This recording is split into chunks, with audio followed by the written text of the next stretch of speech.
Beginning for learning.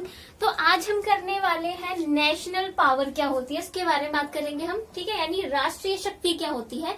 तो राष्ट्रीय शक्ति के बारे में बात करने से पहले हम समझेंगे कि पावर क्या होती है, यानी शक्ति क्या होती है। सबसे पहले हम उसे ही समझेंगे।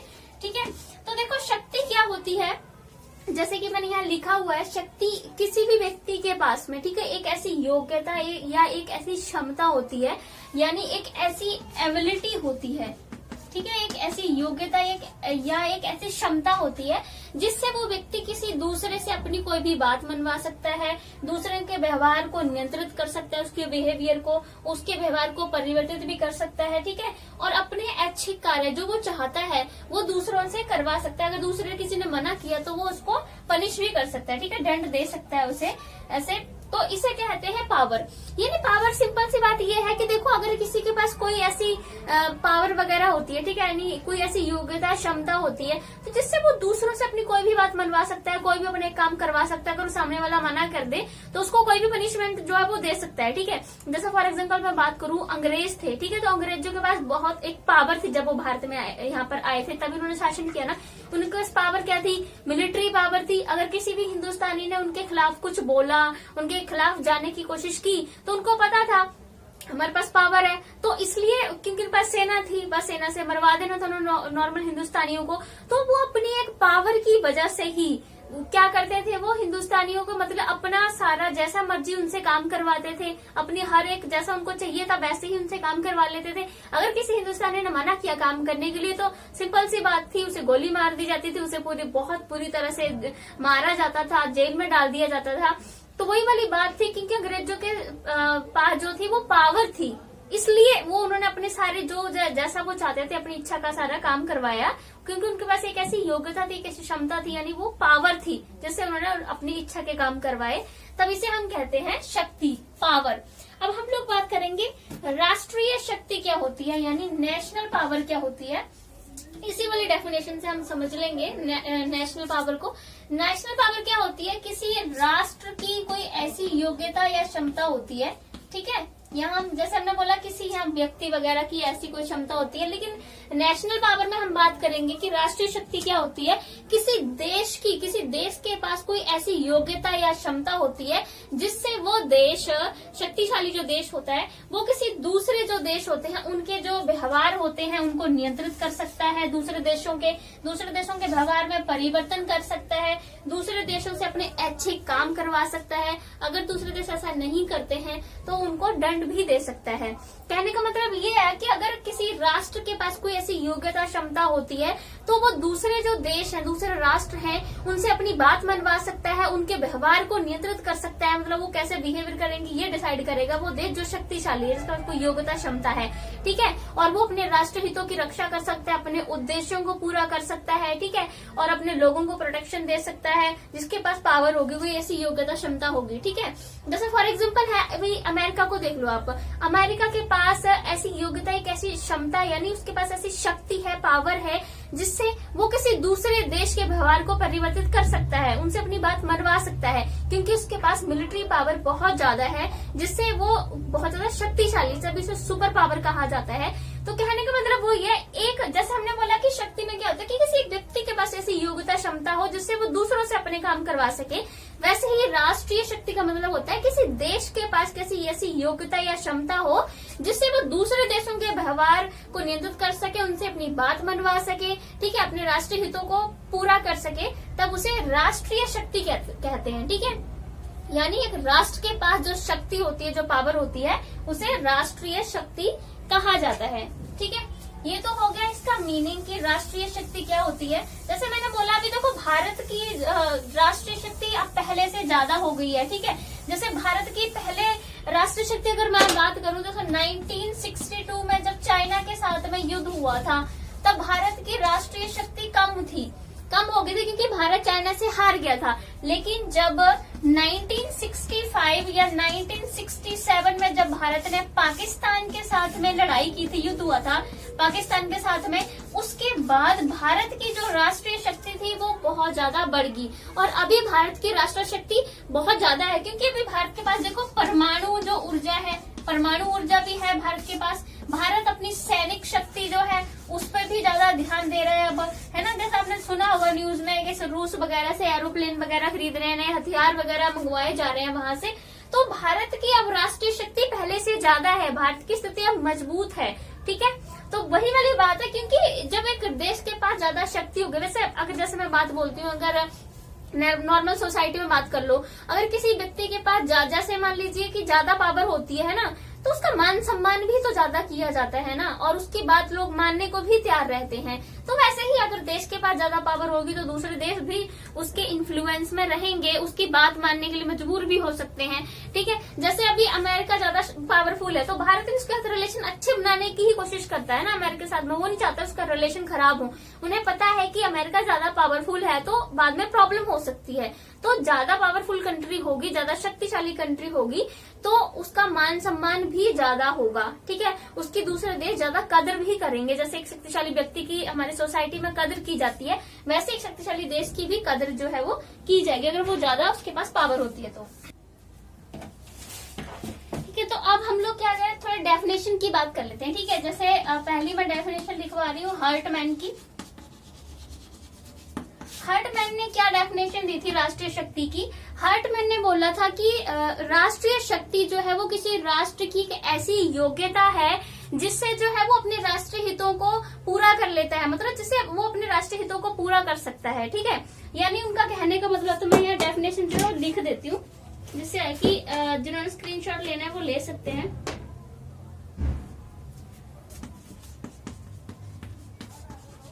राष्ट्रीय शक्ति राष्ट्रीय हितों को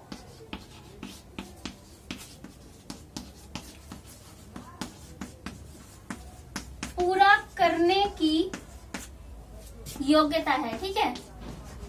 यानी अगर किसी के पास जो मतलब शक्ति होगी तभी वो अपने राष्ट्रीय हितों को पूरा कर सकता है ना, जो हमें बताती है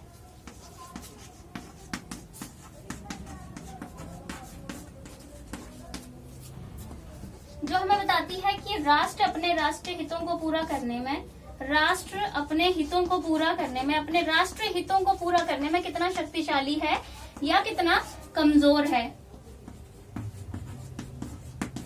राष्ट्रीय हितों को पूरा करने में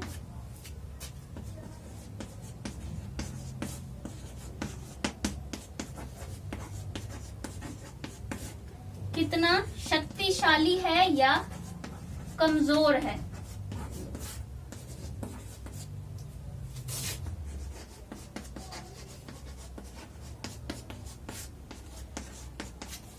ठीक है, तो ये है हर्टमैन की डेफिनेशन, ठीक है। इन्होंने यही बोला है कि जो राष्ट्रीय शक्ति होती है वो किसी देश की, किसी राष्ट्र की ऐसी योग्यता होती है जिससे वो अपनी राष्ट्रीय हितों को पूरा करता है, ठीक है। तो ये है हमारे हर्टमैन की डेफिनेशन। देखो डेफिनेशन तो आपको इसकी काफी मिल जाएगी, लेकिन मैं यहाँ पर जो है एक दो डेफिनेशन ही बता रही हूँ, ठीक है। जैसे एक डेफिनेशन और है पैडलफोर्ड और लिंकन की। पैडलफोर्ड और लिंकन कहते हैं पैडलफोर्ड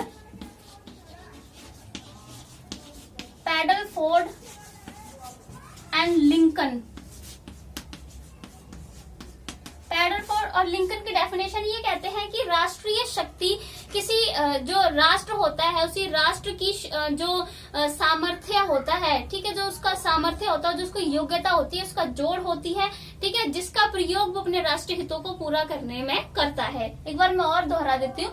पैडलफोर्ड और लिंकन ने इसकी डेफिनेशन देते हुए कहा है कि राष्ट्रीय शक्ति किसी राष्ट्र की योग्यता और सामर्थ्य का एक जोड़ होती है, जिसका प्रयोग वो राष्ट्र अपने राष्ट्रीय हितों को पूरा करने में करता है। तो भाई पैडलफोर्ड और लिंकन की डेफिनेशन थी, ठीक है। तो अभी देखो डेफिनेशन तो आप सर्च कर सकते हो, बहुत मिल जाएंगी। यहाँ हमने कंसेप्ट क्लियर करना है। डेफिनेशन में तो क्या रट्टा सा ही मारना होता है एक तरह से, मीनिंग तो मैंने आपको समझाई दी है, ठीक है। अब हम लोग करने वाले हैं इसका नेचर या फिर हम इसके करैक्टरिस्टिक्स के बारे में बात करेंगे, ठीक है।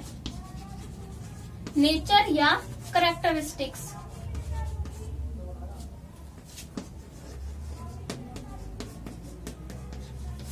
नेचर मतलब इसकी प्रकृति और करैक्टरिस्टिक्स इसके विशेषताएं, ठीक है। सेम ही है इसके नेचर और विशेषताएं जो है, ठीक है। तो हम एक ही उसमें अभी डिस्कस करेंगे, ठीक है। तो अभी हम बात करेंगे नेचर और करैक्टरिस्टिक्स के बारे में। तो जो पहला पॉइंट है वो है पावर इज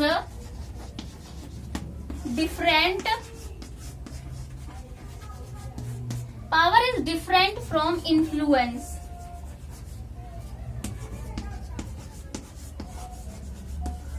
इन्फ्लुएंस का मतलब होता है प्रभाव और पावर का मतलब होता है शक्ति।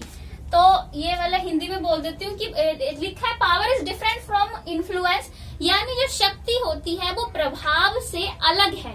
तो हम बात करेंगे कि शक्ति प्रभाव से अलग कैसे है। ठीक है, तो देखो जो पावर है, पावर जो मैंने अभी आपको मीनिंग समझाया कि पावर में क्या होता है, इसमें देखो डर भी होता है, पावर में धमकी होती है। ठीक है, इसके जोर पर ही जो है वो मतलब किसी दूसरों से अपनी बात मनवाई जाती है ना, उसे डराया जाता है, धमकाया जाता है, दंड दिया जाता है अगर आपको वो काम नहीं करता है, पनिश किया जाता है। तो पावर ये होता है, पावर एक ऐसी योग्यता क्षमता होती है जिससे आप दूसरों से अपनी बात मनवा सकते हो, दूसरों से अपना काम करवा सकते हो। नहीं मानता है वो, आप उसे डरा सकते हो, धमकी दे सकते हो, पनिश कर सकते हो, उसे हम पावर कहते हैं। ठीक है, बट जो इन्फ्लुएंस होता है, जो प्रभाव होता है, ठीक है, जो प्रभाव है वो अलग है। प्रभाव में कोई डर धमकी ऐसी चीजें नहीं होती हैं।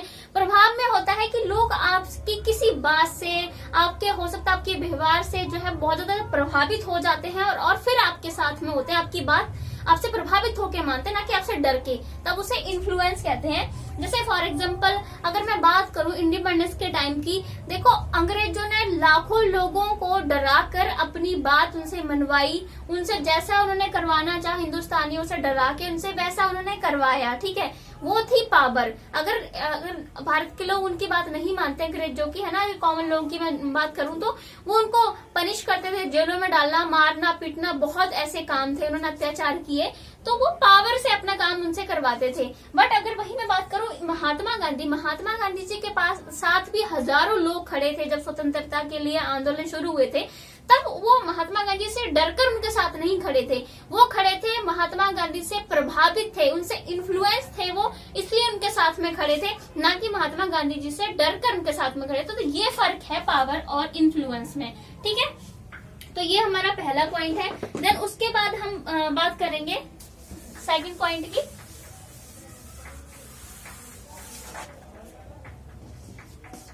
देन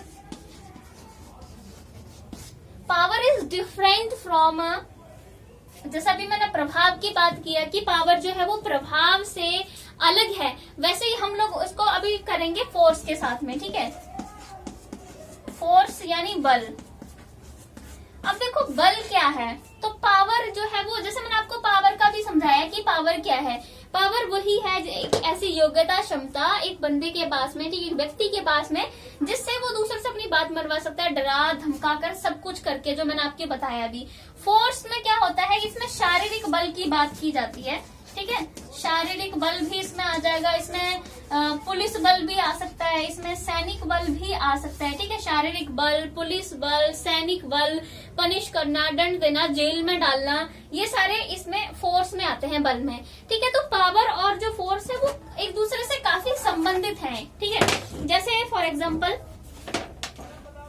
जैसे कहते हैं कि जब पावर को वास्तविकता में यूज किया जाता है,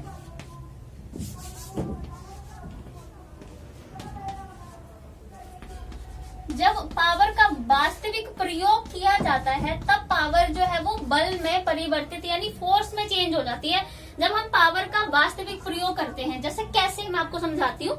जैसे मान लीजिए अगर जैसे हमारी फिल्मों में क्या होता है, हीरो है ना, हीरो को पावरफुल माना जाता है हमेशा, है ना। तो हीरो क्या करता है, जैसे मान लो हीरो के पास हम हमेशा मानते हैं कि वो पावरफुल है, 1000 गुंडों को मार देगा आराम से। ठीक है, तो इसलिए गुंडों से इस पावर को जानकर ही डरने लग जाते हैं कि उसके पास पावर है, वो 1000 लोगों को, सारे गुंडों को अकेला मार देगा, ये पावर मानी जाती है। लेकिन जब वो हीरो इस पावर का रियल में प्रयोग करता है, रियल में प्रयोग कैसे करता है, जब रियल में वो गुंडों को मारता है, उनके साथ फाइट करता है, तो कहने का मतलब जो उसकी पावर थी हीरो के पास में, जो कि सब मान के चल रहे कि वो शक्तिशाली है, जब उसने पावर का रियल में प्रयोग किया, रियल में कैसे प्रयोग किया, जाके गुंडों को मारा, है ना, तो रियल में प्रयोग किया तो वो बल में परिवर्तित हो गई, क्योंकि शारीरिक बल से ही उसने गुंडों को मारा ना।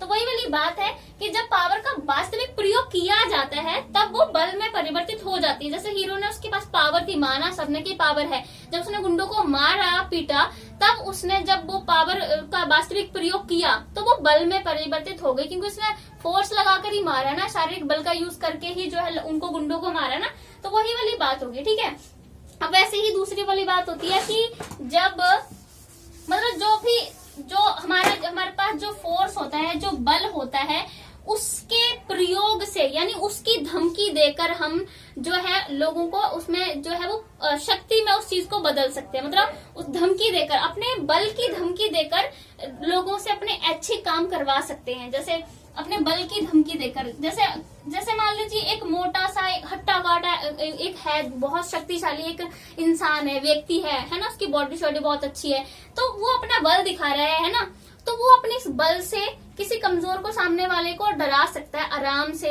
है ना, और उससे अपनी कोई भी बात मनवा सकता है। तब उसे जो है वो शक्ति बोलेंगे। ठीक है, तब वो अपने शारीरिक बल का प्रयोग करके ही मतलब अपने आप को दिखाकर ही सामने वाले को डरा दे, तब उसे शक्ति कहेंगे। उसने शक्ति का या प्रयोग नहीं किया, बस सिर्फ अपने आप का जो उसका फोर्स था, जो बल था, उसको दिखाकर ही उसने डरा दिया। ठीक है, तो वो ये होता है, ये पावर इससे वैसे अलग होती है, सेम नहीं होती है। जैसा कि मैंने बोला, फोर्स में जो आपको शारीरिक बल की जरूरत पड़ती है, पावर में आपको शारीरिक बल की जरूरत नहीं पड़ती है। ठीक है, आप नॉर्मली अपने पावर आपकी पता है तो आप नॉर्मली किसी कोई बंदे को डरा सकते हो कि आपको पता है, क्योंकि वो पावर है उसके पास, तो उसमें शारीरिक बल की जरूरत नहीं पड़ती है। लेकिन अगर पावर को रियलिटी में दिखाना है कि हाँ मैं पावरफुल हूँ, तो फिर फोर्स की जरूरत तो फिर लेनी ही पड़ेगी ना। तभी जैसे मैंने आपको समझाया कि हीरो को माना जाता है हर फिल्म में कि हीरो पावरफुल होता है, शक्तिशाली होता है, ये माना जाता है। ठीक है, लेकिन जब वो तब माना जाएगा जब वो शो करेगा ना, उसका प्रयोग करके दिखाएगा कि हाँ शक्तिशाली, जब हजार गुंडों को पीटेगा, यानी फोर्स का सहारा लेगा, तब जो अपनी वास्तविक पावर को दिखाएगा वो तभी माना जाएगा ना। ठीक है, तो ये हमारे, उसके बाद हम लोग बात करेंगे थर्ड पॉइंट की।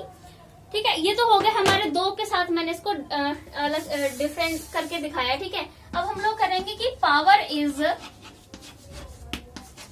Both means as well as an end. Means का मतलब होता है ऐसे हम इसको कहते हैं साधन हिंदी में, और एंड का मतलब होता है उद्देश्य।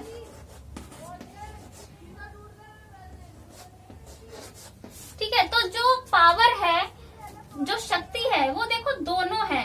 शक्ति उद्देश्य भी है और शक्ति जो है वो साधन भी है। कैसे? देखो उद्देश्य कैसे है शक्ति, क्योंकि हर देश चाहता है कि वो शक्तिशाली बने। वैसे हर एक व्यक्ति चाहता है ना कि वो शक्तिशाली बने, है ना, उसका एक प्रभाव हो, लोग उसकी बात माने, जो वो कहे वैसा हो। तो हर किसी का उद्देश्य क्या है, एंड क्या है उसका, शक्ति प्राप्त करना, है ना। तो शक्ति को कैसे प्राप्त करेगा, जब उसके खुद के पास कोई शक्ति होगी तभी वो आगे शक्ति को प्राप्त करेगा ना। जब मान लीजिए अगर एक बिल्कुल ही कमजोर व्यक्ति है, ठीक है, उसको कुश्ती में खड़ा कर दे, तो क्या वो कुश्ती जीत जाएगा? तो वही है ना, जब उस खुद के पास भी थोड़ा बहुत होगा ना, तभी वो किसी चीज को प्राप्त करेगा। जैसे वो बोलते नहीं है, अगर मान लीजिए आपने अमीर बनना है ना, अमीर बनना है, तो उसके लिए आपके पास पहले से मनी होगी, तभी आप और मनी कमा पाओगे ना। जब पहले से पैसा होगा तभी और पैसा कमाओगे ना। अगर पैसा नहीं होगा तो आप किस तरह कैसे कुछ कर पाओगे? पैसा होगा तो आप कोई बिजनेस वगैरह करोगे, कोई काम धंधा शुरू करोगे अपना, जिससे और पैसा आएगा, फिर और पैसा कोई और आप और बड़ा काम शुरू करोगे, कोई कंपनी वगैरह शुरू करोगे। तो जब आपके पास पैसा होगा तभी आप पैसा कमा पाओगे ना। वही वाली बात है, अगर आप शक्ति प्राप्त करना चाहते हो तो पहले अपने पास भी थोड़ी बहुत शक्ति हो ना, उसके साधन, उसका प्रयोग करके आप ज्यादा शक्ति प्राप्त कर सको, जैसे पैसे प्राप्त किया जाता है। तो वही वाली बात है ये, ठीक है। तो साधन भी है कि शक्ति का प्रयोग करके ही आप शक्ति प्राप्त कर सकते हो, जैसे पैसे का प्रयोग करके ही आप पैसा कमा सकते हो। तो वही वाली बात है, ठीक है। तो थोड़ा बहुत तो चीज वो पहले आपके पास होनी चाहिए, तभी आप किसी संघर्ष में जा पाओगे ना। वही है कि दो लोगों के बीच शक्ति का संघर्ष हो रहा है और आप में बिल्कुल शक्ति नहीं, आप बिल्कुल ही कमजोर हो, तो आप कैसे उस संघर्ष में जो है वो शामिल हो सकते हो, ठीक है। तो ये हम लोग अभी इसमें नेचर की बात कर रहे हैं कि इसमें जो नेशनल पावर है उसका नेचर क्या है। उसके बाद हमारे पास आता है fourth point, power is ability यानी योग्यता टू सिक्योर, सिक्योर मतलब सुरक्षित रखना, नेशनल इंटरेस्ट।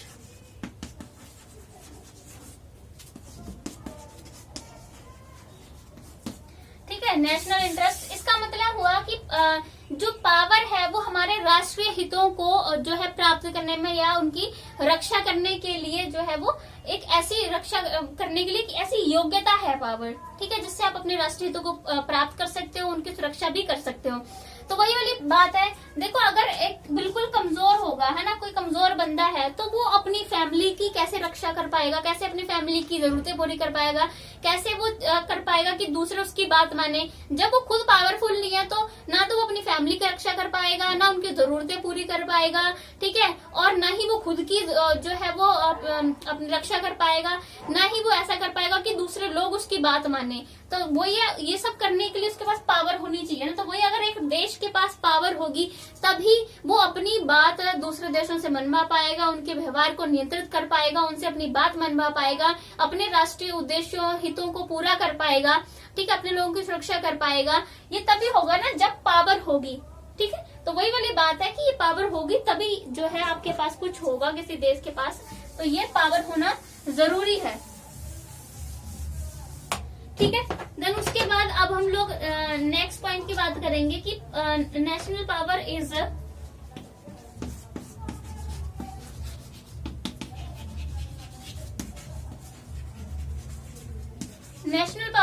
डायनेमिक। डायनेमिक मतलब परिवर्तनशील।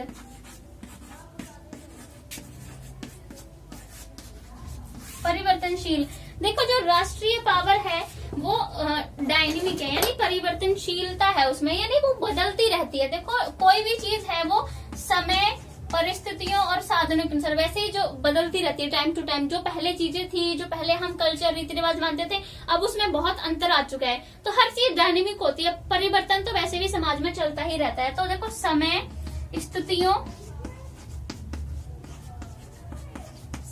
स्थितियों और साधन,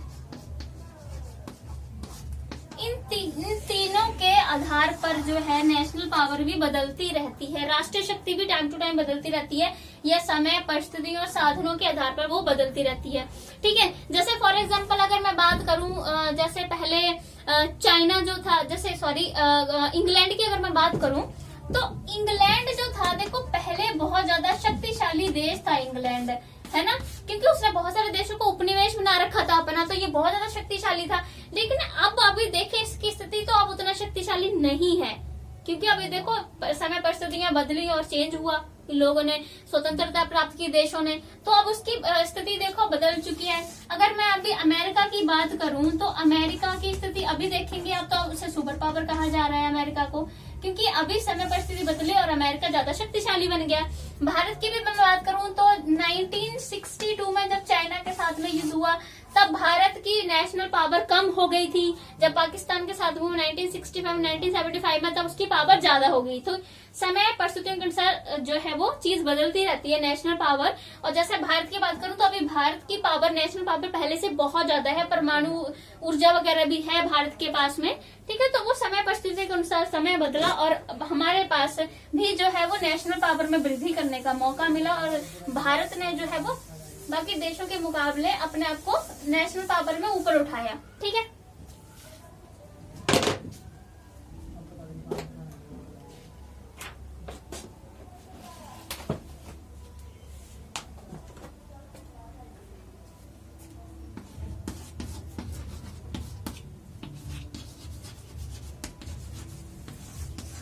It varies from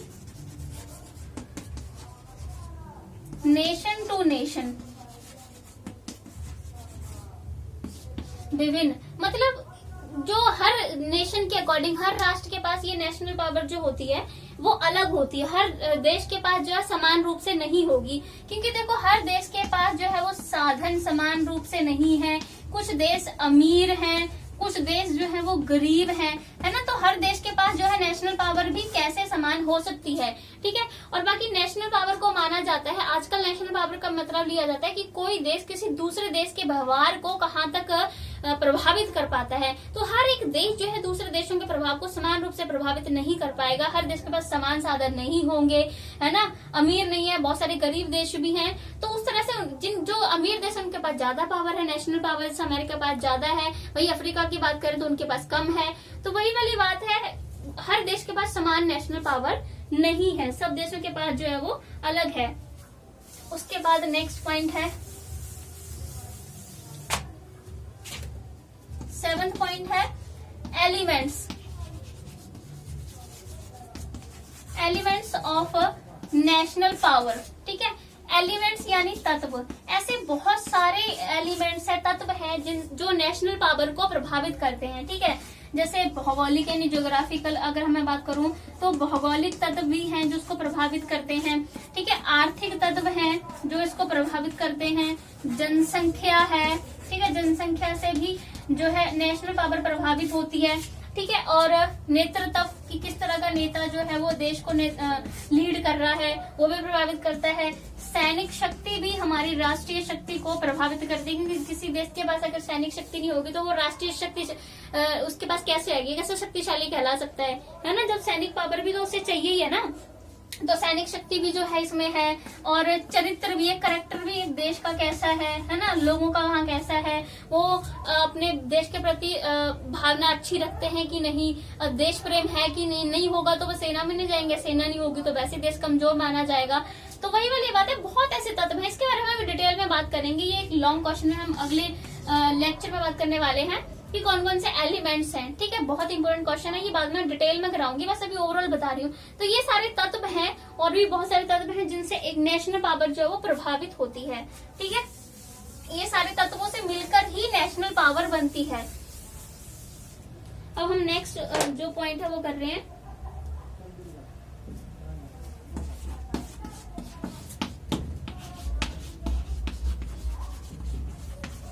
difference between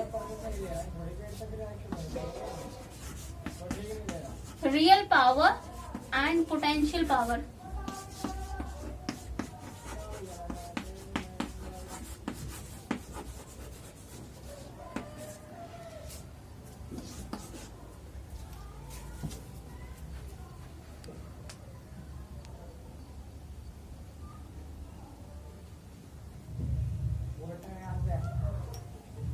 तो देखो, जो रियल पावर होती है और जो पोटेंशियल पावर होती है, रियल पावर वो होती है जो हमारे पास अभी होती है, जो उपलब्ध है, ठीक है, उसे कहते हैं रियल पावर, जिसका अभी आप यूज कर सकते हो, जो आपके पास उपलब्ध है। पोटेंशियल यानी संभावित या इस कहते हैं इसे, जो ऐसी है जो किसी संकट काल के समय एकदम आती है, जो संकट काल के समय आती है तब हम इसे इस्तेमाल करते हैं, वो होती है हमारी पोटेंशियल पावर, ठीक है। जैसे मान लीजिए भारत के पास रियल पावर क्या है कि उसके पास अभी परमाणु स्रोत है, सैनिक पावर भी बहुत अच्छी है, तो उसकी ये रियल पावर हुई। पोटेंशियल पावर क्या होगी, जैसे उसने अमेरिका के साथ रिलेशंस बना रखे हैं और किसी ने भारत के ऊपर आक्रमण किया तो वो उससे हेल्प लेगा, तो ये होगी उसकी पोटेंशियल पावर। जब संकट काल में उसके पास आएगी तब उसे पोटेंशियल पावर कहते हैं, ठीक है।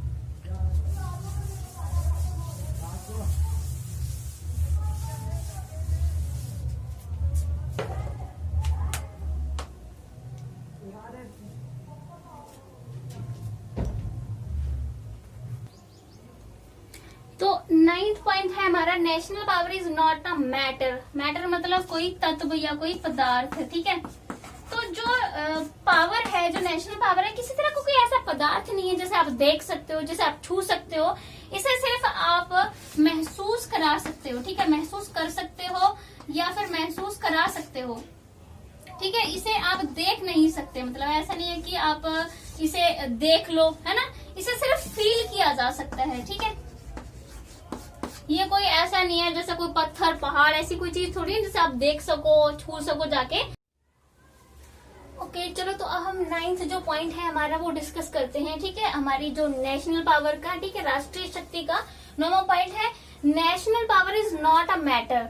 यानी जो शक्ति होती है, जो राष्ट्रीय शक्ति होती है, वो कोई पदार्थ नहीं होती है, ठीक है, जिसे आप देख सकते हो या छू सकते हो, है ना, जो दिखती है या आप उसे छू सकते हो, ऐसा कोई पदार्थ नहीं है ये, ठीक है। नेशनल पावर इसे आप सिर्फ महसूस कर सकते हो, या कोई राष्ट्र जो है वो किसे महसूस मतलब कि महसूस करा सकता है, ठीक है। ठीक है। तो नेशनल पावर किसी तरह का कोई पदार्थ नहीं है जिसे आप देख सकते हो, छू सकते हो, आप उसे महसूस कर सकते हो, आप उसे फील कर सकते हो, या कोई राष्ट्र किसी दूसरे राष्ट्र को जो है वो फील करा सकता है। ठीक है, जैसे हमें अपने देश पर गर्व होता है ना, अपने राष्ट्र शक्ति पर हमें गर्व होता है, तो हम उस शक्ति को देखते थोड़ी ना, हम उसे महसूस करते, तब हमें प्राउड फील होता है अपने देश की जो भी नेशनल पावर होती है उस पर, है ना। तो वही है कि नेशनल पावर को हम देख नहीं सकते हैं। ठीक है। देन 10th पॉइंट है integrated nature of national power. Integrated मतलब एकीकृत,